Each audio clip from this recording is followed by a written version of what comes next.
할렐루야. 예배로 하루의 시작을 주님께 드릴 수 있음이 참으로 은혜이며 감사입니다. 오늘 주시는 말씀으로 은혜 받으시고 성령의 기름 부으심과 임재와 역사하심이 여러분의 삶과 일터에 충만히 임하시기를 축복합니다. 요한복음은 세 가지를 이야기하죠. 처음은 말씀이 육신이 되어 사람으로 이 땅에 오신 하나님의 아들 예수님은 누구신가? 그분의 신성과 인성을 이야기했고 또 이 땅에 오신 목적을 말씀합니다. 또한 이 땅에 오실 메시아를 준비하며 또 오실 그 예수님을 증거했던 그 세례 요한은 말씀이신 예수님의 정체성을 압축해서 한마디로 이렇게 표현했죠. 세상 죄를 지고 가는 하나님의 어린 양이라고 고백하며 증언했습니다.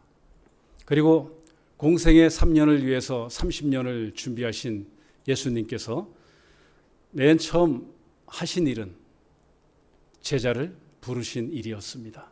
먼저는 세례 요한의 제자 안드레를 부르셨죠. 그리고 이어서 베드로, 또한 빌립, 그리고 나다나엘을 이제 부르십니다. 그런데 그 부르심의 유형이 다 달랐습니다. 첫 번째는 그 세례 요한의 가르침을 받고 부르심에 순종했던 안드레는 세례 요한처럼 메시아를 기다리며 진리에 목마른 자였습니다. 그리고 헌신된 그 순종적인 제자였죠. 요한의 말을 듣고 말씀으로 예수님을 따랐기 때문에 그는 제자로 부름을 받게 되었습니다. 저는 이 세례 요한을 보면서 메시아로 오해받을 만큼의 그 목적이 분명한 삶을 살았다는 점과 또 오직 그리스도만을 드러냈다는 점, 그리고 오늘 본문과 연결되는 자신이 잘 키운 제자들마저도 너희는 내 제자가 아니라 장차 오실 메시아 예수님의 제자임을 가르쳐서 안드레처럼 주저없이 주님을 따르게 함을 보았습니다. 그러면서 자신은 제자를 양육하는 일에 도구로 쓰임받은 존재임을 보여주었다는 것입니다. 저는 우리가 지금 복음으로 제자를 양육하고 돌보는 가운데 있는데 우리 모두는 누구의 제자가 아니라 예수님의 제자로 쓰임받는다는 사실을 오늘 이 말씀은 일깨워주고 있습니다. 두 번째로 부르심은 가족을 통한 부르심이었습니다. 예수님을 만난 안드레는 제일 먼저 형 시몬을 찾아서 예수님을 전했고 그리고 형을 예수님께로 인도했죠. 예수님은 어부였던 시몬을 장차 베드로가 될 것을 말씀하시면서 제자로 부르셨습니다. 형제가 함께 예수님의 제자 되는 축복을 누렸습니다. 부르심의 유형 세 번째는 예수님의 콜링입니다. 강권적인 찾아오심이죠. 43절에서 우리는 예수님께서 갈릴리로 나가시면서 빌립을 직접 만나서 단도직입적으로 나를 따르라 이렇게 저항할 수 없는 그런 은혜를 빌립에게 주었습니다. 그는 안드레 베드로와 함께 한 동네에 살면서 구원자를 갈망하고 있었음을 보여줍니다. 그리고 오늘 본문 45절에서 빌립이 나다나엘을 찾아갑니다. 네 번째 부르심의 유형이죠. 친구의 전도로 부름받는 유형입니다. 45절 함께 읽겠습니다. 빌립이 나다나엘을 찾아 이르되 모세가 율법에 기록하였고 여러 선지자가 기록한 그 일을 우리가 만났으니 요셉의 아들 나사렛 예수니라. 이 본문 그 빌립이 나다나엘을 만나는 것으로 해서 이 부르심의 모든 유형이 다 등장합니다. 설교자의 가르침에 따라서 들어왔던 안드레, 또 가족 전도, 강권적인 찾아오심, 그리고 지인과 친구를 전도하는 방법까지요. 그래서 빌립은 나다나엘을 만나서 이렇게 말하죠. 모세가 율법에 기록하였고 여러 선지자가 기록한 그 일을 우리가 만났다. 우린 여기서 나와 친한 친구들, 지인들에게 어떻게 전도해야 할지를 한 가지를 보게 됩니다. 보통 우리는 그 현세적인 축복을 많이 전하죠. 그저 편하게 축복을 이야기하면서 덮어놓고 믿기만 하라는 것이 아니라는 것입니다. 교회 다녀봐. 그럼 마음이 편해질 거야. 너 갖고 있는 문제 다 해결되거든. 이렇게 한번 교회 나가볼래?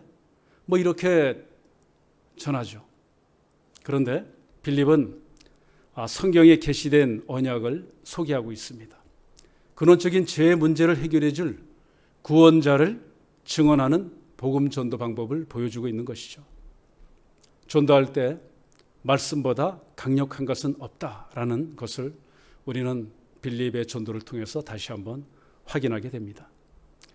그리고 그 일을 우리가 만났다라고 간증합니다. 우리라고 했습니다. 베세다 마을의 그 어부 마을의 친구들이죠. 안드레와 베드로가 아마 분명히 말씀을 전했을 것입니다. 그리고 그 말씀 속에 있는 그 언약의 주인공을 내가 만났다라는 간증을 하고 있는 것입니다. 참으로 귀한 간증입니다. 그리고 그 주인공이 바로 요셉의 아들 나사렛 사람 예수다라고 말하고 있습니다. 그때 나다나엘이 이렇게 묻습니다. 46절이죠. 나다나엘이 이르되 나사렛에서 무슨 선한 것이 날 수 있느냐? 빌립이 이르되 와서 보라 하니라. 이 질문을 두고 나다나엘이 의심 많은 자, 회의론자라고 많은 오해들도 합니다. 그런데 이 질문을 자세히 살펴보면 그 말투를 우리가 유의해서 살펴봐야 합니다. 보통 우리가 말투를 보고 어떤 그 분위기, 뉘앙스를 이렇게 판단하지 않습니까? 그 나다나엘이 한 그 말은 비아냥거리는 그런 말투가 아닙니다. 만약에 그 빌립이 한 그 이야기를 듣고 그 질문을 조롱 섞인 말로 이렇게 했다면 에이 뭐 나사렛에서 무슨 선한 것이 날 수 있겠냐? 에이 됐어 하고 아마 이렇게 이게 거부했을 것입니다. 그런데 나사렛이라고? 나사렛에서 무슨 선한 것이 날 수 있지? 라고 하는 그런 말투인 것이죠. 그렇게 나다니엘은 질문하고 있는 것입니다. 여러분께서 잘 아시다시피 어떤 의심과 궁금함, 이것은 다르지 않습니까? 궁금함은 믿음을 바탕에 깔고 하는 질문입니다. 그런데 의심은 불신이 바닥에 깔려 있죠. 그 나다니엘의 질문은 진심 어린 어떤 그런 곤란함에서 찾아오는 선한 궁금증이다라고 우리가 판단해 볼 수 있습니다. 진심 어린 곤란함에서 찾아오는 선한 궁금증. 나사렛이란 동네 여러분 잘 아십니다. 나사렛 예수가 이렇게 증언되었기 때문이죠. 그런데 유대 사회에서 보면 아주 하찮은 곳으로 여겼던 그런 지역입니다. 그래서 구약에도 없었고 또 유대교 문헌에도 언급되어 있지 않습니다. 뿐만 아니라 그 선지자들도 나사렛에서 메시아가 나올 것이란 말을 하지 않았기 때문에 당시 대다수 유대인들은 베들레헴에서 나오지 않는 메시아를 받아들일 수 없었습니다. 더군다나 메시아는 예수님은 베들레헴에서 태어나게 되어 있었고 기록된 대로 베들레헴에서 태어나셨죠. 따라서 나사렛 예수라는 말은 유대인들에게는 계속 거슬리는 말이었음이 역사적으로도 드러나죠. 그 대표적인 사례가 우리가 이전에 살펴봤던 사도행전 24장에서 바울이 가이사랴에 이송돼서 벨리스 총독 앞에 섰을 때 대제사장 아나니아가 바울을 이렇게 고발했었죠. 사도 바울은 전염병 같은 자요, 또 소요를 일으키는 자요, 나사렛 이단의 우두머리라, 이렇게 고발했습니다. 나다나엘은 나사렛에서 6km 떨어진 갈릴리 가나 출생입니다. 단순히 어떤 지역적인 편견을 가지고 질문한 것이 아니었던 것이죠. 이렇게 나다나엘이 품었던 그 궁금증을 예수님은 알고 계셨기 때문에 그 나다나엘 속에 간사한 것이 없도다라고, 그 거짓이 없다라고 이렇게 47절에서 그 나다나엘의 그 속마음을 아시고 변호를 해주십니다. 그런 나다나엘의 그 질문에 빌립이 바로 이렇게 대답을 해주죠. 그냥 와서 보라. 그래? 그러면 예수님 만나봐. 이렇게요. 예수님에 대해서 논쟁하지 않고 예수님께 바로 데리고 갔습니다. 빌립은 최상을 선택했던 것이죠. 참으로 지혜로운 방법입니다. 그 주인공을 내가 직접 와서 보고 판단해 라고 이렇게 하는 것이죠. 그래서 나다나엘도 예수님을 만나려고 빌립을 따라 나섰습니다. 만약에 나다나엘이 의심과 그 비아냥거리는 말투로 질문하면서 자기 고집과 편견을 꺾지 않고 가지 않았다면 그는 메시아를 놓쳤을 겁니다. 예수님께서 나다나엘이 빌립과 함께 오는 것을 보시고 그를 가리켜 이렇게 말씀하시죠. 47절입니다. 함께 읽겠습니다. 47절. 예수께서 나다나엘이 자기에게로 오는 것을 보시고 그를 가리켜 이르시되 보라, 이는 참 이스라엘 사람이라. 그 속에 간사한 것이 없도다. 나다나엘을 봐라. 이는 참 이스라엘 사람이다. 참 난감한 말씀을 하셨습니다. 왜냐하면 그 현장에 함께 있던 사람들이 다 이스라엘 사람이거든요. 이스라엘 사람을 앞에 두고 그를 보자마자 참 이스라엘 사람이라고 말씀하세요. 이것의 전제는 무엇일까요? 그렇다면 이스라엘 사람들이지만 거짓 이스라엘 사람도 있다는 것이 전제가 되는 것 아니겠습니까? 예수님께서 말씀하시는 이스라엘 사람은 혈통에 근거하는 것이 아님을 말씀하신 것입니다. 이것은 그 로마서 9장에서 바울이 이야기했던 것처럼 예수님 그가 약속하신 메시아임을 믿는 자가 참 이스라엘이라고 이야기하는 그 부분에 근거가 됩니다. 제가 로마서 9장 6절에서 8절 말씀을 읽어드리면 이렇습니다. 그러나 하나님의 말씀이 폐하여진 것 같지 않도다. 이스라엘에게서 난 그들이 다 이스라엘이 아니요 또한 아브라함의 씨가 다 그의 자녀가 아니라 오직 이삭으로부터 난 자라야 내 씨라 불리리라 하셨으니 8절입니다. 곧 육신의 자녀가 하나님의 자녀가 아니요 오직 약속의 자녀가 씨로 여기심을 받느니라. 그렇습니다. 예수님이 약속하신 메시아임을 믿는 자가 참 이스라엘이라 말씀하고 계십니다. 그리고 나다나엘에게 앞에서 언급한 것처럼 속에 거짓이 없다라고 말씀하십니다. 거짓 없는 그 순전한 마음을 가지고 그리스도를 찾고자 하는 마음과 말씀을 알고자 하는 자의 훌륭한 태도를 예수님은 칭찬하고 계신 것입니다. 그때 48절에서 나다나엘이 어떻게 나를 아시나이까 이렇게 묻습니다. 그 자신을 다 알고 있다 말씀하시는 것에 대해서 또다시 강한 호기심으로 묻는 것이죠. 그래서 예수님께서 이렇게 대답하십니다. 빌립이 너를 부르기 전에 내가 무화과 나무 아래 있을 때 보았노라 이렇게 말씀하십니다. 이 예수님의 답변에는 많은 의미가 담겨 있죠. 빌립이 너를 찾아가 전하기 전부터 나는 이미 너를 알았다라는 것입니다. 그리고 이것은 태초부터 계셨던 말씀이신 예수님께서 나는 태초부터 너를 알았다라는 것입니다. 그리고 내가 무화과 나무에서 너를 네가 거기서 주야로 율법을 묵상하고 있을 때 너를 보았다라는 말도 되죠. 그래서 나다나엘이 율법을 묵상하면서 오실 구원자 메시아를 찾으며 기다렸을 그 태도를, 그 자세를, 그 믿음을 그리스도께서 이미 보셨다라는 것입니다. 그 유대 전통에 따르면 그 유대인들은 그 완곡어법을 많이 쓴다고 합니다. 말을 이게 부드럽게 돌려서 이렇게 좋은 말로 이렇게 바꾼다고 하죠. 그래서 무화과 나무 아래에 앉다라는 이 표현은 성경 묵상을 나타내는 완곡한 어법이었다고 하죠.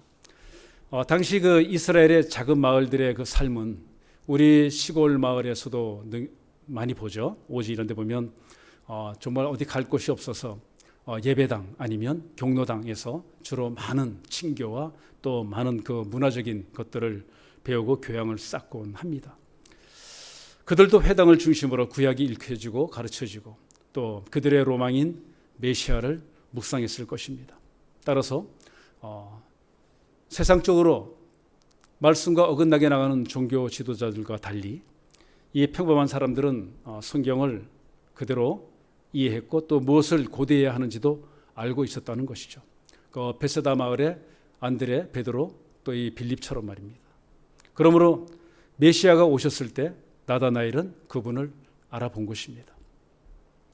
그래서 49절에서 자신을 잘 아는 예수님을 나다나엘은 예수님을 만나 대화를 나눈 후에 이렇게 고백하죠.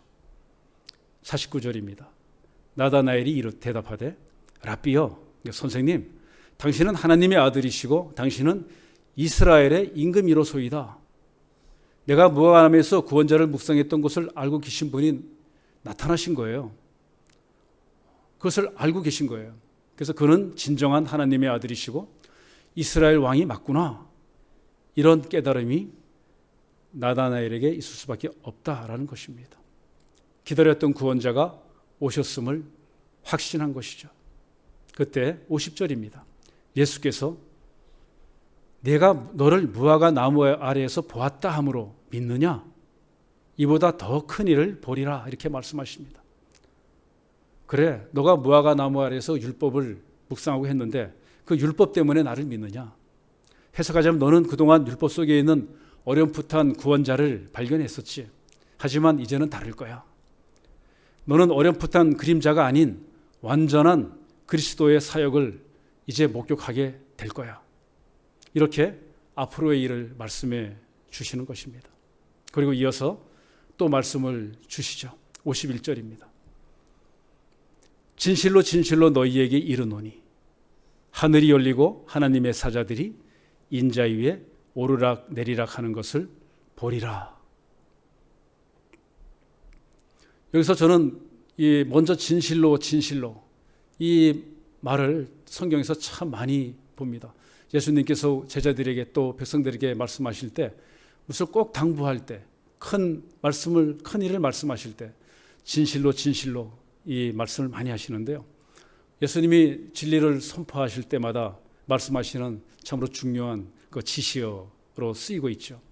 내가 너에게 결코 변하지 않을 완벽한 진리, 태초부터 재림 때까지 결코 변함 없는 완전한 진리를 내가 너희에게 선포하노라 라는 그런 지시어였던 것이죠.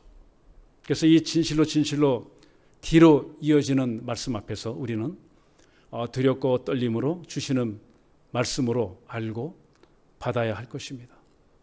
그 다음 말씀이 이것입니다. 하늘이 열리고 하나님의 사자들이 인자 위에 오르락 내리락 하는 것을 보리라 말씀하십니다. 원래 하나님과 우리는 첫사람 아담의 불순종으로 타락하게 되었고 소통되었던 그 문은 그래서 닫혔죠. 그런데 예수님께서 십자가 대속으로 그 구원의 문을 여시기까지는 계속 그 문은, 하늘 문은 닫혀 있었습니다. 그런데 이제는 그 하늘이 열린다라고 말씀하세요. 화평으로 오실 예수님으로 말미암아 하나님과 소통할 수 있는 기회가 열린다 이렇게 말씀하시는 겁니다. 그래서 51절의 이 말씀은 창세기 그 28장 12절의 야곱의 꿈, 그 야곱의 사닥다리 말씀을 통해서 그리스도가 예표되고 있는 말씀으로 우리는 잘 알고 있죠. 꿈의 그 창세기 28장 12절 말씀이 이렇습니다. 꿈에 본즉 사닥다리가 땅 위에 서 있는데 그 꼭대기가 하늘에 닿았고 또 본즉 하나님의 사자들이 그 위에서 오르락 내리락 하는 그 야곱의 꿈을 알려주는 구절입니다. 이 야곱의 꿈 이야기를 율법을 주야로 묵상했던 나다나엘은 잘 알고 있을 것입니다. 그래서 이 야곱의 사닥다리와 연관된 의미가 인자, 즉 예수님 자신임을 사람들에게 알려주고 계신 것이죠. 예수가 사람으로 오신 하나님의 아들이라는 것이고 그가 성육신하신 하나님이라는 것을 알려주고 계신 것입니다. 그러니 예수님은 나다나엘이 묵상하고 있던 그 야곱의 꿈에서 본 그 사다리가 바로 사람과 하나님 사이의 중보자인 바로 자신임을 목격하게 될 것이다 라고 알려주고 계신 것입니다. 그리고 이 말씀은 동시에 오늘을 사는 우리에게도 참으로 복된 말씀인 것이죠. 그러고 보니 나다나엘은 참으로 큰 혜택을 입은 자입니다. 참 이스라엘이라 이렇게 큰 칭찬을 들었기 때문입니다. 이는 그가 늘 메시아를 묵상하면서 편견과 자기 고집을 꺾고 그 부르심에 응했고 주님을 진심으로 선한 동기로 따랐기 때문에 주어진 축복입니다. 그 제4복음서인 이 요한복음에서 지금 보고 있는 이 나다나엘로 그 추정되는 인물로 마태마가 누가나 또 사도행전에서는 빌립과 함께하는 제자 바돌로메로 이렇게 나옵니다. 이 바돌로메는 그 소아시아 선교에 치중했었죠. 그러다가 아르메니아로 들어가서 아르메니아인들 그 이교도들의 박해로 나중에는 그 산채로 살가죽이 벗겨지는 정말 그런 일을 당했고 또 십자가에서는 참수당하는 그런 정말 말로 형언할 수 없는 극형으로 그 순교적 영성을 보여줬던 사람입니다. 그런데 그는 다니엘처럼 가나 출신으로 나와 있고요. 또 빌립과 그 복음서에서 늘 등장했기 때문에 그가 나다나엘일 것으로 추정하고 있지만 정확치는 않습니다. 근데 분명한 것은 시몬이 장차 베드로가 되어서 교회 반석이 되게 하신 것처럼 또 정말 속이는 자로 이름이 있었던 야곱, 그를 하나님께서 야복강가에서 네가 나를 이겼다 해서 주어진 이름 이스라엘. 그래서 아브라함, 이삭, 야곱으로 이어지는 예수님 계보를 이어서 오늘 우리에게 이어지게 하셨고 또 참 이스라엘을 불림 받은 이 나다나엘도 분명히 예수 그리스도를 본받아서 그 순교적인 영성의 삶을 살았다고 저와 여러분은 확신할 수 있는 것은 무엇입니까? 그것은 태초부터 말씀이신 예수님께서 그렇게 예언하셨다는 것이고 그 예언된 그 말씀은 반드시 성취된다는 믿음 때문 아니겠습니까? 어느 누가 그 말씀 간증한 것을 들었습니다. 믿음은 계란으로 바위를 치면 바위가 부서지는 것이라고요. 말씀을 마치려 합니다. 안드레와 베드로와 빌립과 나다나엘 이들을 보면서 사람마다 각자 부르시는 그 부르심이 다 다름을 봅니다. 그들도 부르심에 순종하며 예수님을 따랐지만 다 부족한 사람들이었습니다. 3년 지나도록 예수님의 존재를 다 깨닫지 못한 그런 미완성의 사람들이었죠. 그러나 끝까지 기다려주시고 품으시고 십자가로 죽으시고 다시 사셔서 만나주신 그 주님의 은혜와 사랑 때문에 제자들은 성령 충만함을 받고 완전히 바뀌어져서 순교적인 영성으로 천국을 바라보며 그렇게 주님을 전했습니다. 여러분은 어떻게 부름받아 지금 이 자리에 와 계십니까? 부름받은 방법은 다 다릅니다. 그렇지만 분명한 것은 주님께서 나를 만나 주시고 나의 주인이 되어 주셨고 우리 함께 하늘나라 공동체 가족으로 삼아 주셨다는 그것이 참으로 축복이며 값없이 우리가 거저받을 수 없는 그런 은혜인 줄 믿습니다. 김대진 목사님께서 하영주 목사님 말씀하실 때 자주 인용하셨던 그 말씀이 기억이 납니다. 교회는 비행기인데 말씀은 할주로다. 말씀이 쌓이고 쌓여서 탄탄해지면 교회라는 비행기는 언제든지 수월하게 이륙할 수 있다. 그 말씀이 저는 잊혀지지가 않습니다. 주와 그리스도 교회로 12가정을 먼저 부르셔서 말씀이라는 그 활주로를 탄탄하게 하시고자 1년간의 그 복음 훈련 과정을 우리가 밟고 있습니다. 언제든지 교회가 비상할 수 있기를 위해서 내년도에도 말씀으로 양육받고 헌신하기를 자원하는 그 12가정을 위해서 또한 합심하여 기도하고 있죠. 추수하는 일꾼이 많을수록 일은 더 많이 수월해지죠. 나의 인생을 바꿔주신 부활 주님, 내가 만난 예수님을 그들에게 간증할 수 있기를 바랍니다. 와서 직접 주인 되시고 교회의 머리 되신 부활 주님을 만나보라. 라며 그들을 초청해야 할 것입니다. 더욱 말씀으로 몸된 교회를 굳건히 함으로 어떠한 풍파에도 파이거나 흔들림 없이 언제든지 교회라는 비행기가 수월히 창공을 비상할 수 있도록 하는 이 일에 우리 모두가 세례 요한처럼 또 그리고 부름받은 제자들처럼 기꺼이 통로로 쓰임받는 예수님의 제자 되기를 소망합니다. 기도하겠습니다. 주님, 부르심의 방식은 다 달라도 주님께서 이미 다 아시고 우리를 자녀 삼아 주셨음을 깨닫게 하시니 참으로 감사합니다. 단지 며칠 만에 이 제자들이 예수님을 하나님의 아들이요 메시아로 이스라엘 왕이라 고백했지만 그들은 공생의 3년이 지나도록 예수님을 온전히 이해하지 못했음을 우리는 압니다. 그럼에도 다 아시고 십자가 사랑으로 품으시고 성령 충만한 제자 되도록 기다려주신 주님, 우리도 믿음의 말과 고백은 쉽게 하지만 구원을 이뤄가는 삶의 여정 가운데 옛 습관으로 넘어질 때가 참으로 많았음을 또 많음을 고백합니다. 주님을 알아가는 일에 더 많은 시간을 쓰면 쓸수록 그리스도에 대한 깊은 인식과 함께 믿음도 크게 자라날 줄 믿습니다.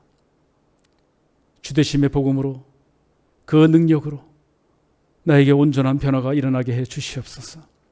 삶으로 주되심이 드러나게 해 주시옵소서. 말씀이신 예수님의 이름으로 기도합니다. 아멘.